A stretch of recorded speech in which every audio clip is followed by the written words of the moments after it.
The Apple Tree and the Farmer. Once upon a time, there lived a farmer in a village beside a forest. He had a big garden that had an old apple tree and other plants, trees, and beautiful flowers. When the farmer was a little boy, he spent much of his time playing with the apple tree. Those days, the apple tree had given the choicest of apples to him. However, as time passed, the apple tree became old and stopped bearing fruits. Now that the farmer was not getting any apples from the tree, he decided that the tree was useless. Therefore, he decided to cut the tree and use its wood to make some new furniture. He felt that since the tree was old and huge, he did not have to cure it, and it would make great furniture. He forgot that as a boy, he had spent his entire childhood climbing the tree and eating its apples. Now the apple tree was home to several little animals in the neighborhood. This included squirrels, sparrows, and a huge variety of birds and insects. When the farmer took his axe and began chopping the tree, all the little animals came rushing down. They all began to plead with the farmer. They gathered round the farmer and said, "Please don't cut the tree. We used to play with you when you were small under this very tree. This is our home and we have no other place to go." The farmer was adamant. He raised his axe and the commotion grew. "Please don't chop and destroy my home and kids," cried the squirrel. "Please don't chop and destroy my nest," cried the little birds. "Please don't cut the apple tree," cried the grasshopper.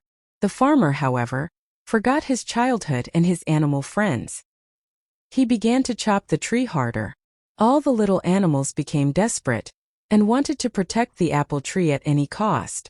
The little animals said, "We will sing for you when you are toiling away in the fields.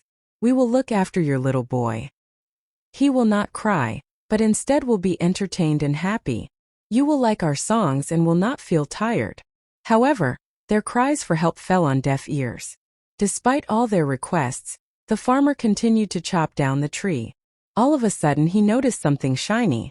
On inspecting it, he realized that it was a beehive full of honey. He took a little and put it in his mouth. The taste of the honey woke up the little boy in him. Suddenly, the memories of his childhood came rushing back. The honey tasted so good that he wanted more. It brought a sense of happiness to him. He smiled and exclaimed, "This tastes amazing." Realizing the change in the farmer's attitude, the little animals spoke in unison. The bee said, "I will always provide you with sweet honey." The squirrel said, "I will share any amount of nuts that you want." The birds cried, "We will sing as many songs as you want."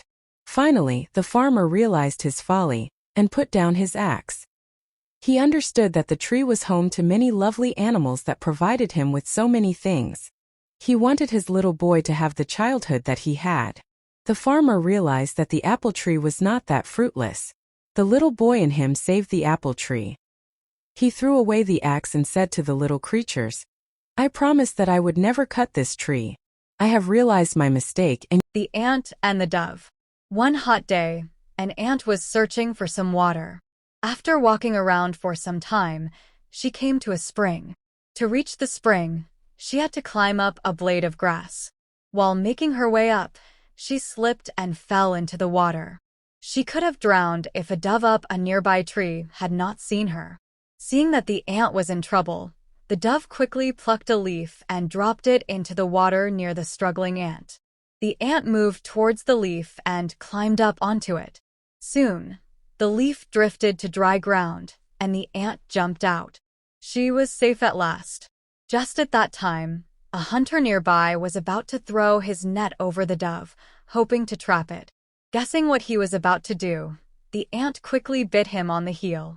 Feeling the pain, the hunter dropped his net. The dove was quick to fly away to safety. One good turn begets another.